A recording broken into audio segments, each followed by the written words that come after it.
नमस्कार दोस्तों, स्वागत है आपका हमारी एक नई वीडियो में। कैसे हैं आप सब? आशा करता हूँ आप सभी अच्छे होंगे, स्वस्थ होंगे और अपने जीवन में मस्त होंगे। दोस्तों, एक 55 साल की महिला होती है। वह एक दिन एक छोटी सी 12 साल की लड़की को जैसे ही देखती है, तुरंत उसके पैर को पकड़ लेती है और कहती है कि देवी माँ, मुझे आशीर्वाद दीजिए, मैं आपके दर्शन पाकर धन्य हो गई। वह छोटी सी बच्ची अपनी माँ के साथ होती है। वह अपनी माँ की तरफ देखती है और पूछती है इशारे में कि मैं अब क्या करूं। तो माँ जो है उसकी कहती हैं कि तुम आशीर्वाद दो। वह छोटी सी बच्ची उस महिला को आशीर्वाद देती है। अब जैसे ही वह महिला आशीर्वाद पाती है, वह महिला तुरंत उस लड़की की माँ से कहती है कि तुम्हारे घर में साक्षात देवी माँ प्रकट हुई हैं और ये लड़की जो है बहुत ही भाग्यशाली है। ये जिस भी घर में जाएगी भविष्य में, वह यह उस घर को खुशहाली से भर देगी। और देवी माँ के दर्शन पाके मैं आज धन्य हो गई। इस तरीके की वह महिला बातें लड़की की माँ से कहती है और इसके बाद वह लोग अपने अपने रास्ते निकल जाते हैं। थोड़ा समय बीतता है और क्या होता है कि उस महिला को पता चलता है कि जिस लड़की को वो देवी माँ का रूप मान रही थी, उस लड़की की किसी ने बहुत ही बुरी तरीके से हत्या कर दी है। ये सुनकर वह बड़ा ही क्या अफसोस जताने लग गई।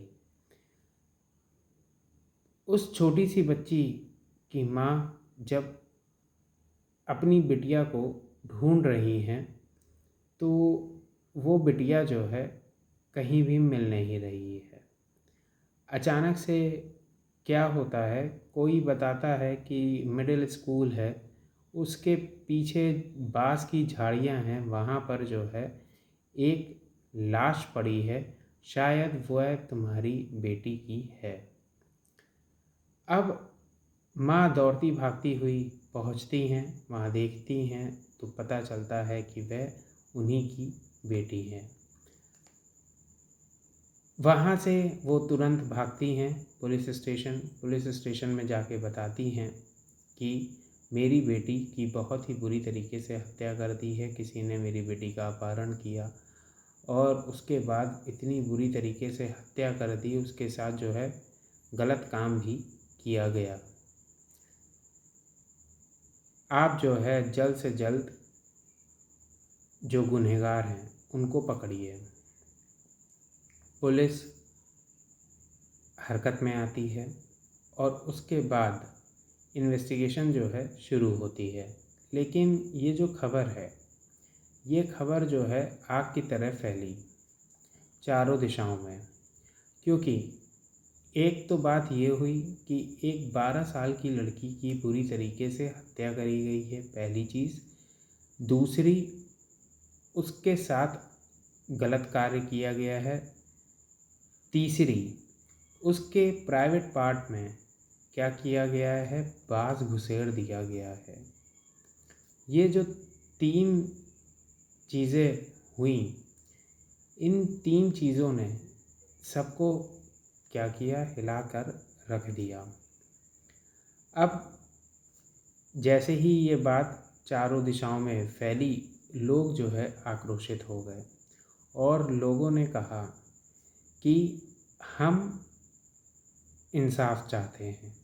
सीधे सीधे लोगों ने कैंडल मार्च निकाले।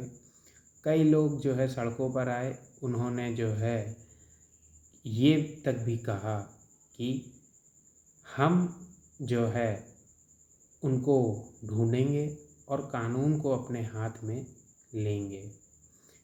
एक व्यक्ति ने क्या कार्य किया कि उसने कहा कि मैं अपनी तलवार से उन सभी अपराधियों का गला काट दूंगा, भले ही मुझे जेल जाना पड़ जाए।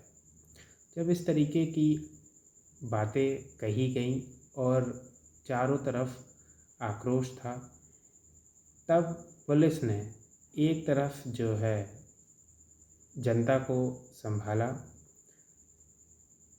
एसपी रैंक के, डीआईजी रैंक के अधिकारी वहाँ पर मौजूद थे। उन्होंने जो है चीज़ों को बेहतर तरीके से संभाला और उन्होंने जनता को आश्वासन दिया कि आप घबराएं मत, इंसाफ आपको ज़रूर मिलेगा और हम जल्द से जल्द इन गुनहगारों को सज़ा दिलवाने में सक्षम रहेंगे। ये घटना घटी थी 25 मार्च 2026 को। सुबह का 8:30 बजे का वह समय था जब जो है ये सारी चीज़ें जो है हुई थी। रेशमी देवी, जो कि उस छोटी सी बेटी की माँ है, हज़ारीबाग झारखंड का ये एरिया है। हज़ारीबाग ज़िला है, झारखंड प्रदेश। हज़ारीबाग में विष्णुगढ़ थाना लगता है। वहाँ पे कुसुम्बा गांव की ये घटना है। रेशमी देवी की जो बेटी थी वो जो है गायब चल रही थी और उसके बाद ये जो घटना मैंने आपको सुनाई और उसके बाद लोगों का जो गुस्सा था वो चारों तरफ जो दिखाई दिया, ये भी मैंने आप सभी को बताया। अब जो पोस्टमार्टम की रिपोर्ट आने के बाद ये सारी जो घटना घटी, जिसमें जनता जो है इतनी ज़्यादा आक्रोशित हो गई कि पुलिस को संभाल पाना मुश्किल हो गया। ये काफ़ी ही गंभीर बात थी।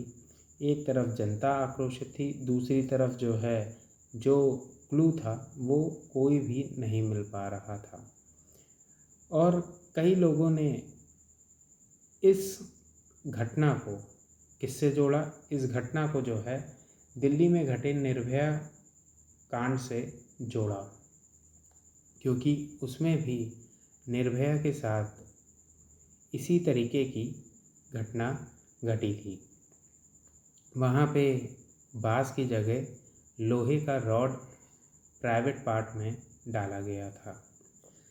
अब बात ये हुई कि कैसे जो है ढूंढा जाए इन कातिलों को और इन रेपिस्टों को। पुलिस ने बहुत मेहनत और मशक्क़त करी, लेकिन कोई भी क्लू नहीं मिल पा रहा था। पूछा रेशमी देवी से कि ये बताओ, क्या तुम्हारी कोई दुश्मनी है किसी से? रेशमी देवी ने कहा, नहीं, मेरी कोई दुश्मनी नहीं है। फिर ये हुआ कि सीडीआर निकाला जाए। सीडीआर किसका? रेशमी देवी का। तो रेशमी देवी का जब सीडीआर निकाला गया तो उसमें एक महिला से जो है काफ़ी बातचीत दिखाई दी। उस महिला का नाम था शांति देवी भगतनी।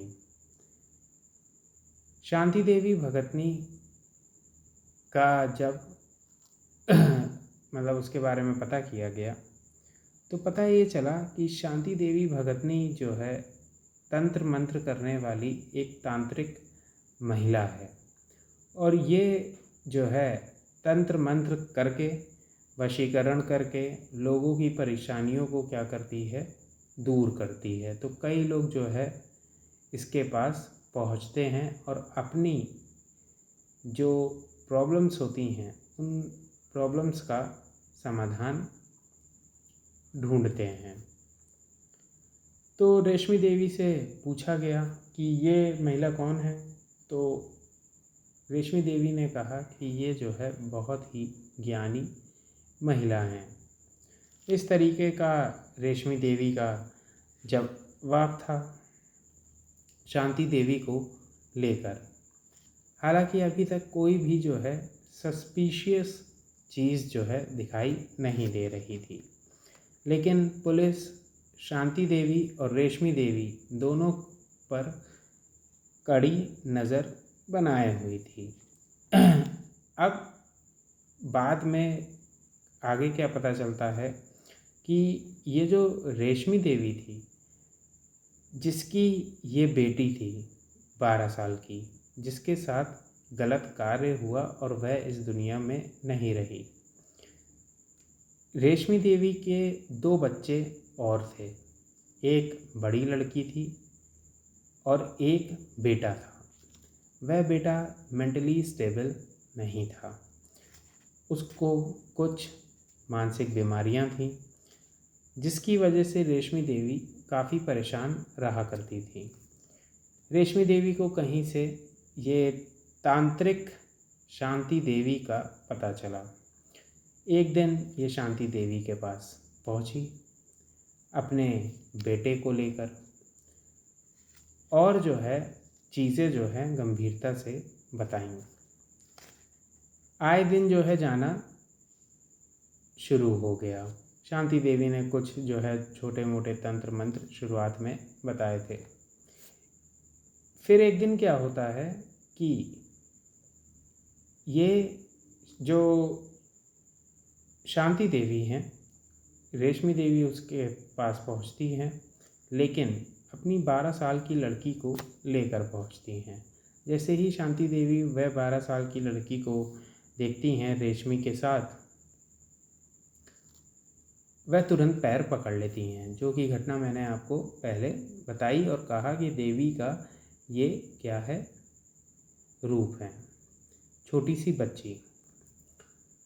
अब इतनी बात होती है। उसके बाद शांति देवी कहती है कि देखो, तुम्हारे पास जो है अपने बेटे को सही करने का बहुत ही सुनहरा मौका है। तो रेशमी देवी अपने बेटे से बहुत ज़्यादा प्यार करती थी, तो पूछा क्या सुनहरा वह तरीका है। तो शांति देवी ने कहा कि देखो, तुम्हें एक ऐसी प्रक्रिया करनी पड़ेगी जिससे तुम्हारा बच्चा जो है बैक टू नॉर्मल हो जाएगा, है ना, मतलब फिर से जो है सही हो जाएगा। तो कहने लगी कि मैं जो हूँ कुछ भी करने के लिए तैयार हूँ, आप जो है सिर्फ मुझे बताइए मुझे करना क्या होगा। शांति देवी जो है बताती है रेशमी देवी को कि तुम्हें करना क्या होगा। रामनवमी पर एक काम करना, जब अष्टमी आएगी, है ना, तो इस चीज़ को याद रखना कि रात को 9 बजे जब पूरा गांव मंगला जुलूस में क्या होगा, व्यस्त होगा, तब तुमको रात में 9 बजे मेरे घर पर आना होगा और अपनी बेटी को साथ लाना होगा। साथ ही साथ 251 रुपये भी लाने होंगे और एक आदमी को भी लाना होगा। वह आदमी जो है तुम्हारी मदद करेगा और जो है वह ताकतवर इंसान होना चाहिए, क्योंकि वह चीज़ जो करनी है हम लोगों को वो हम लोग नहीं कर सकते। एक ताकतवर पुरुष ही उसके लिए चाहिए। रेशमी देवी ने कहा कि मैं अपने बेटे के लिए कुछ भी कर सकती हूँ। रेशमी देवी ने कहा ठीक है, मैं जो हूँ अपनी बेटी को लेकर और उस आदमी को लेकर आ जाऊँगी अष्टमी वाले दिन रात को 9 बजे। अब रेशमी देवी रात को 9 बजे वहाँ पर पहुँचती है अपनी बेटी और एक आदमी को लेकर। जिस आदमी को लेकर वह पहुँचती है वह उसका पति नहीं होता है, वह उसका आशिक होता है, जिसके साथ उसका अफेयर चल रहा होता है। क्योंकि रेशमी देवी का पति मुंबई में रह रहा होता है और उसका यहाँ अपने एरिया में क्या चल रहा होता है, अफेयर चल रहा होता है। उस आदमी का नाम होता है भीमराम। भीमराम से अफेयर चल रहा होता है और भीमराम रेशमी देवी के प्यार में इतना दीवाना होता है कि वह कुछ भी करने के लिए तैयार रहता है। तो भीमराम, रेशमी देवी और साथ ही साथ वह छोटी सी 12 साल की जो कि देवी का रूप होती है बच्ची वहाँ पर पहुँचती हैं। अब यहाँ पर ये तंत्र मंत्र की प्रक्रिया को शुरू करती है कौन? शांति देवी। काजल, सिंदूर और इलायची दाना खिलाया जाता है। काजल लगा दिया, सिंदूर लगा दिया, इलायची दाना खिला दिया और पहले बच्ची को बैठाती है बीच में और कहती है अभी यहीं पे बैठी रहो और ये इलायची दाना खाती रहो। उसके बाद अपने तंत्र मंत्र बोलना शुरू करती है। फिर कहती है रेशमी देवी से शांति देवी कि अब 251 रुपये तुम यहाँ पर चढ़ाओ। तो वो कहती है देखो मेरे पास जो है 251 रुपये नहीं है, मैं जो हूँ 20 रुपये की मान्यता मान रही हूँ। अब जो है इस बात पे शांति देवी को आ जाता है गुस्सा।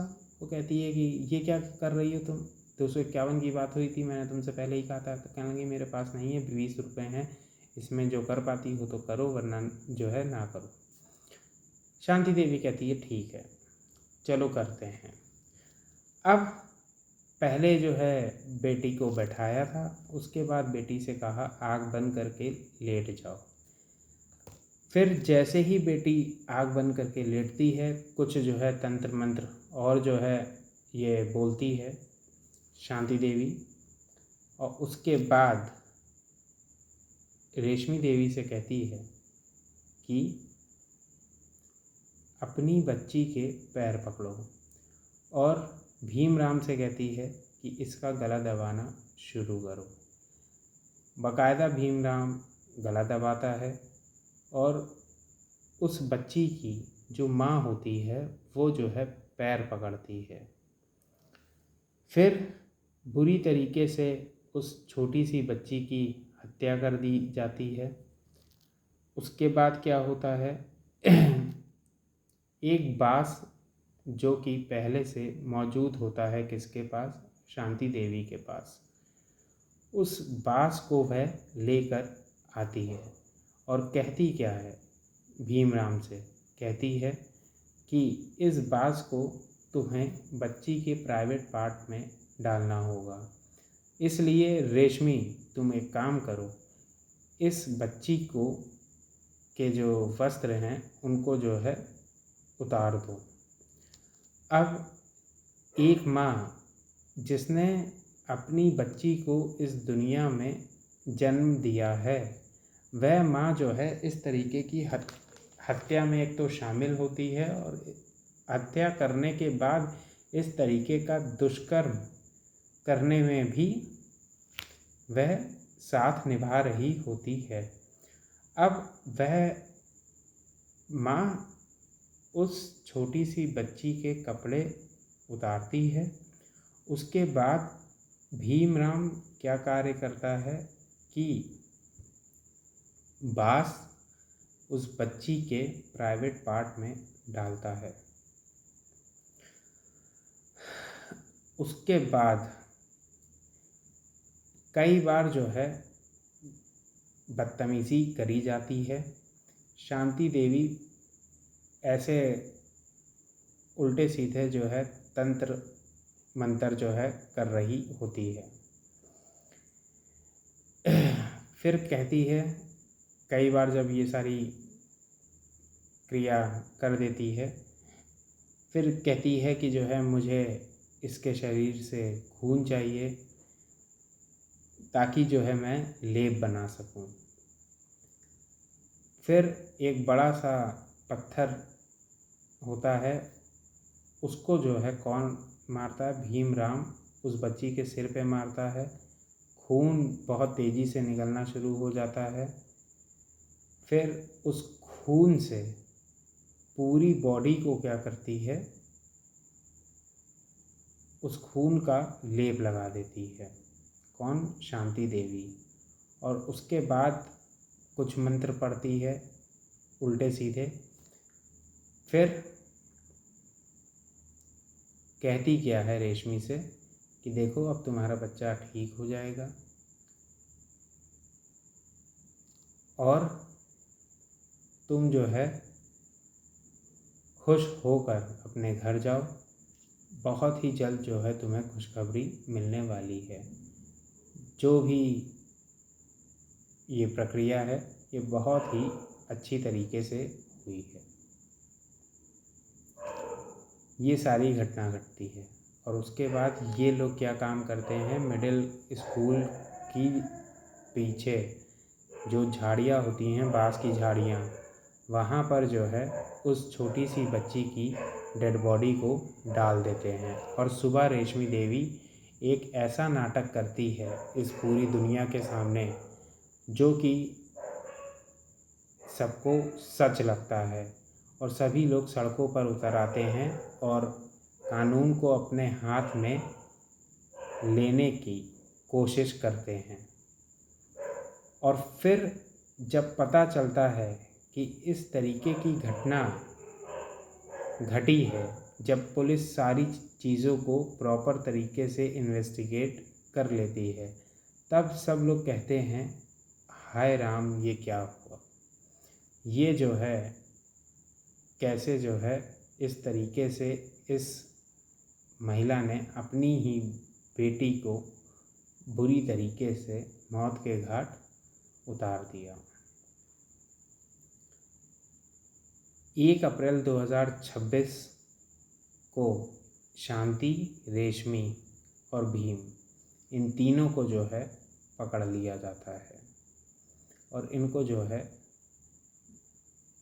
अरेस्ट करने के बाद जेल ले जाने का प्रोसेस शुरू हो जाता है। ये जो किस्सा और कहानी मैंने आप सभी को सुनाई है, इसमें हम सभी को ये चीज़ दिखाई देती है कि अगर किसी भी इंसान के पास क्या है, प्रॉब्लम है, खासकर मानसिक चीज़ों से रिलेटेड, तो उस इंसान को पहले की भी वीडियोस में मैंने यही कहा है कि किसी भी बाबा या टोने टोटके वाले इंसान के पीछे मत भागें कृपया करके, क्योंकि ये टोना टोटका जो है, ये काला जादू और टोना टोटका, ये आपका जो है भला नहीं करेगा। इस चीज़ को याद रखें। साथ ही साथ इस चीज़ को भी ध्यान रखें कि ये सारी चीज़ें जो है मानसिक बीमारियों के अंतर्गत आती हैं। आप इसका प्रॉपर इलाज डॉक्टर के पास जाके करवाएं। दिमाग के डॉक्टर होते हैं, साइकेट्रिस्ट होते हैं, उनके पास जाकर आप कराएं। तो आपके बच्चे भी जो है क्या रहेंगे, सुरक्षित रहेंगे। जैसे कि रेशमी ने क्या किया, अपने लड़के को बचाने के लिए अपनी लड़की को की ही बलि चढ़ा दी और उसके बाद उसमें जो है भागीदारी भी निभाई। तो ये सारी चीज़ें हम लोगों को कौन से समाज में देखने को मिलती हैं जहाँ पर शिक्षा का अभाव है। और शिक्षा का अभाव इस चीज़ को बताता है कि शिक्षा कितनी महत्वपूर्ण है। तो कृपया करके ऐसे तांत्रिकों के चक्कर में कभी ना पड़ें। अपना और अपने परिवार का भविष्य आपके ही हाथों में है। कहानी को, किस्से को सुनाने का उद्देश्य किसी की भावनाओं को ठेस पहुंचाना नहीं है, बल्कि समाज में घट रही घटनाओं पर रोशनी डालना है। यही थी दोस्तों आज की किस्सा और कहानी। मिलेंगे दोस्तों अगली किस्सा और कहानी में। तब तक के लिए अपना और अपने परिवार का ध्यान रखें, जीवन में खुश रहें और कुछ न कुछ अच्छा करें जीवन में, जो कि आपको और बेहतर बनाए। मिलेंगे दोस्तों अगली वीडियो में, तब तक के लिए नमस्कार।